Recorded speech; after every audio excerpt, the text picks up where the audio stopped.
Welcome back to SportsLine, everybody. 737-7767 is the number to call. We're talking Preds. We're talking Titans in the NFL draft. We've got David on the line. I'm sure he wants to talk either about Vanderbilt baseball or Pistol Pete Maravich or how maybe Derek Mason should be fired. So let's find out together, shall we?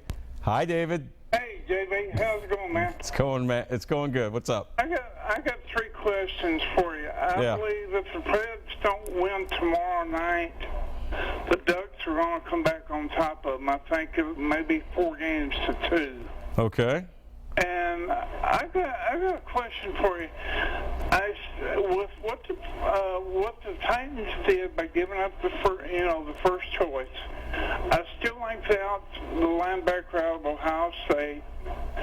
And I'm kind of wondering, do you think there's a Vanderbilt player that they may sign, during the draft? And I'll hang up and listen to answer. Hey, JB, have a great night. All right, thanks for the call.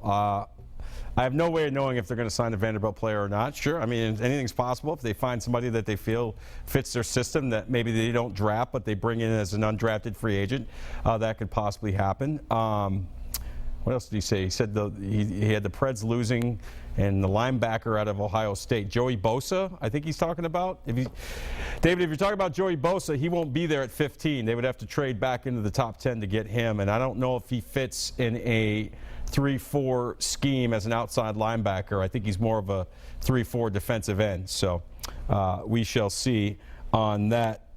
Brian is on line 2, wants to talk about the Preds. Hey, Brian.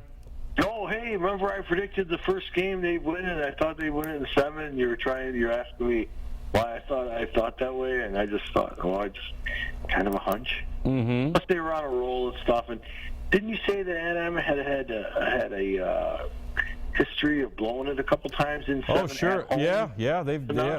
Last year they hosted Game 7 of the Western Conference Finals and they lost at home. 2-1 or something. How's that work? What, the series? Yeah. It's 2-2-1-1-1. 2-2-1-1-1. That's confusing as heck. Yeah. No, it's real simple. Follow me. 2 games in Anaheim, 2 games in Nashville. Yeah. Game in Anaheim, game in Nashville, if necessary. Game back in Anaheim. 2-2-1-1-1. That's weird. All right, on to the Titans. Well, wait, before you do that, Brian, they're up 2-1. I mean, do you still feel confident about the Predators winning this series, despite the fact they lost last night? They would just knock off the first one at least and get the first 2. But 1-1 wouldn't have been a total disaster. 0-2, of course, is done, or 0-1. I mean, the first game. But they say that 70% of the time, the guy that wins the first game wins the series. So, sure, but I mean, if they lose tomorrow night, hang on a second, Brian. If they lose tomorrow night, you realize it's 2-2. As Adam Vinkin said, Anaheim now has regained home ice advantage, and it's a best of 3 now with 2 of the games in Anaheim. So I think it's imperative that the Predators win tomorrow, go up 3-1, and they should be okay. But they shouldn't lose 2 in a row at home. They shouldn't. You would think. I know they're going to come out with a better effort than they did last night. All right, what's your Titans? The Predators, but why did they trade away their number 1 pick? And I think they should stack the offensive line. The quarterback, if he comes along, that's going to be great. But I sure would like, a great offensive line with a big, storming running back like we used to have, and a solid defense. Well, they have DeMarco Murray. Yeah. I'm so used to it. So you don't think they should have traded out of the number 1 spot, is what you're saying? No, I think they should have got the biggest, burliest left tackle they could find. Well, I think their philosophy is they can get a left tackle at some point. There should be some decent left tackles available at 15 if they choose to go that route. But I think what John Robinson, the new GM, and I'm not speaking for him, this is what I think he's doing. I think he's assessing the talent on his team, and I think he's saying we need to get more talent. I was on board with you, Brian. I was the guy that said all along, stay at 1, take Laramie Tunsil out of Ole Miss to left tackle, move Taylor Lewan to right tackle. But the more I think about it, it makes sense. Acquire picks, create competition on the roster, and this is a team that's won 5 games total the last 2 years. You need more talent on the roster. You need more bodies. Why did the top picks always go to quarterbacks and running backs? I think, a big lineman is worth his weight in gold, and they tend to stick around a team for like 10 years. You got to have a quarterback. It doesn't matter what kind of line you have. If you don't have a good quarterback, you're not going to win in the NFL. Right. Thanks for the call. Appreciate it. All right, let's go to James on line 3. James, what's happening? How's it going, buddy? Good, man. What's on your mind tonight? It's all like always, Titans. Hey, John Robinson, hats down to him, man. He's knocked it out of the ballpark in Nashville. This guy's come in. He's proven himself already.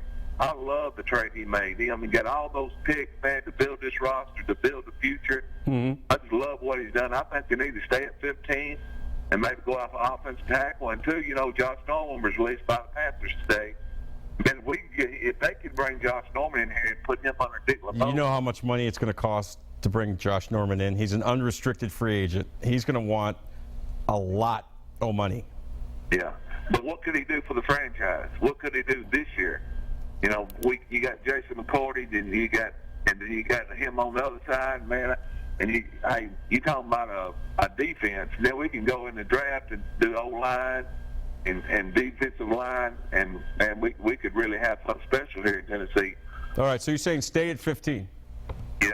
Okay. All right, thanks for the call. And if you're wondering what he was referring to, in case you didn't hear, the Carolina Panthers rescinded their franchise tag on Josh Norman, their All-Pro, Pro Bowl cornerback today. So he now becomes an unrestricted free agent, and the Panthers have made it clear that they are ready to part ways with Josh Norman. So he is available, but it'll cost you a lot of money. I don't know if the Titans want to go that route, but maybe they do. All right, we're going to come back after the break, take more of your phone calls. We're going to talk more Predators, more Titans. How you feeling about the Preds in this series, up 2-1? What do you want the Titans to do in the draft, which comes up a week from tomorrow night? Stay with us.